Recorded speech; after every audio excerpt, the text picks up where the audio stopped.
Hello বন্ধুরা, সবাইকে good morning. আমি কাকুল আমার নতুন একটা ভিডিওতে তোমাদের সবাইকে অনেক স্বাগত। তো সকালবেলা উঠে কাজকর্ম সেরে রান্নাঘরে চলে এসেছি। এদিকে ভাতটা প্রায় জাস্ট ফুটেছে, তখন নামিয়ে ডালটা সেদ্ধ করে নিচ্ছি। তারপরে আবার ভাতটা বসাবো।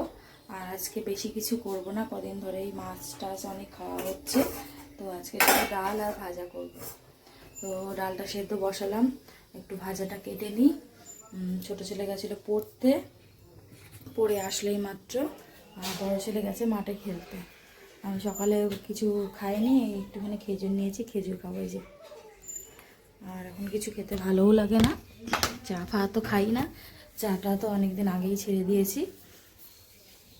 তো চলো, ঘড়িতে প্রায় এখন কটা বাজে, 8:30 বাজতে গেল। তো উঠতে একটু দেরি হয়ে গেছে, রাতে ঘুম আসতে চায় না, সকালবেলা দেরি হয়ে যায় উঠতে। কালকে রাতেও প্রায় 1-1:30 নাগাদ ঘুমিয়েছি।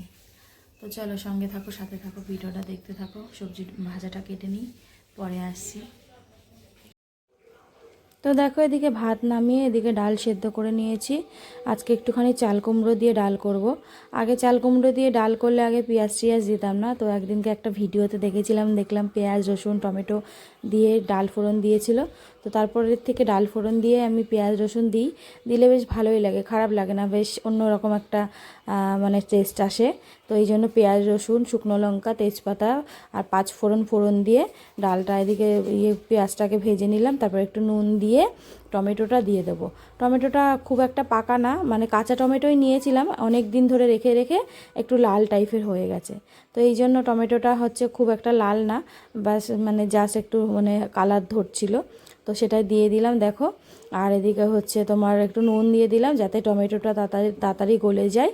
আর যে সকল বন্ধু যেখান থেকে ভিডিওটা দেখছো, যদি ভালো লাগে ছোট্ট একটা লাইক দিয়ে দিও, আমার পেজে নতুন হলে পেজটা ফলো করে দিও। তো এদিকে দেখো, ডালটাও এদিকে সেদ্ধ করে নিয়েছি। আর দিয়েছি হচ্ছে চাল কুমড়ো। এই চাল কুমড়োটা সেদিনকে বাজারে দেখে না খুব ভালো লাগলো, তো নিয়ে এসেছিলাম ডাল খাওয়ার জন্যই।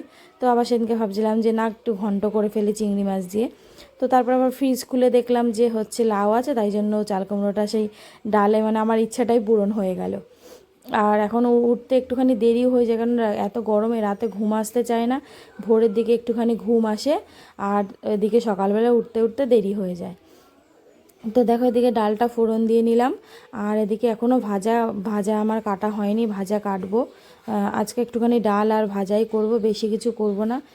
কয়েকদিন ধরে সমানে মাছ খাচ্ছি, মাছ খেতে খেতে আর ভালো লাগে না।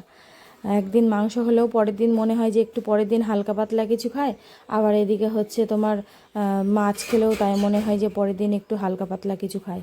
তো এদিকে দেখো, ডাল প্রেশার কুকার ধুয়ে আর একটুখানি জল দিয়ে দিলাম, দিয়ে এদিকে হচ্ছে ডালটা ফুটতে থাক, আর ততক্ষণে আমি ভাজাটা কেটে নিই।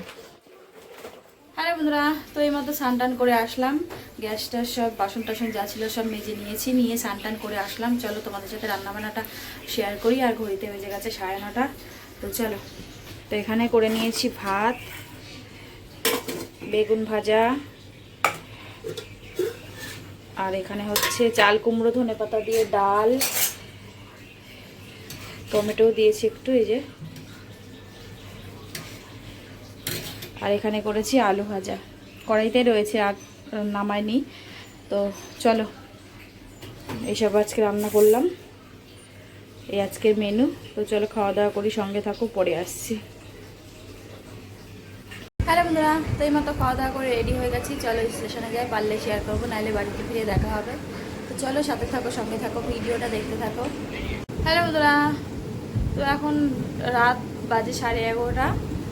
ট্রেনে থাকতেই মা ফোন করেছিল, বলছে যে এক জায়গায় কাজে গেছিলাম, খাবার দাবার নিয়ে এসেছি, তাহলে আয় এসে নিয়ে যা। তো আমি বললাম আবার ট্রেনে নিয়ে আসবো, তো ওই জন্য ছেলেদেরকে নিয়ে গেছিলাম।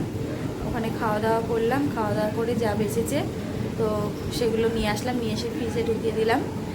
আর অনেক কিছু করেছে মা, কাতলা মাছ, ভেজ ডাল, তারপরে চিকেন শিক কাবাব, চিকেন, আরও অনেক কিছু করেছিল। তো মা নিয়ে এসেছিলো, সেগুলোই ফ্রাইড রাইস খাওয়া দাওয়া করে যা বেঁচেছিলো সব নিয়ে আসলাম, নিয়ে এসে ফ্রিজে ঢুকালাম। আর এখন ঘড়িতে বাজে 11:30। এসে বিছনা ঝাড়লাম, ঘর ঝাড় দিলাম, দিয়ে স্নান করে আসলাম। প্রচণ্ড গরম পড়ে গেছে, প্রচণ্ড। আর আমার এই টিম ফ্যানে কোনো কাজ হয় না, একটা ফ্যান না কিনলে হচ্ছে না। তো চলো আজকের মতো ভিডিওটা এখানে শেষ করছি। সবাই ভালো থেকো, সুস্থ থেকো। আগামীকাল নতুন একটা ভিডিওর সাথে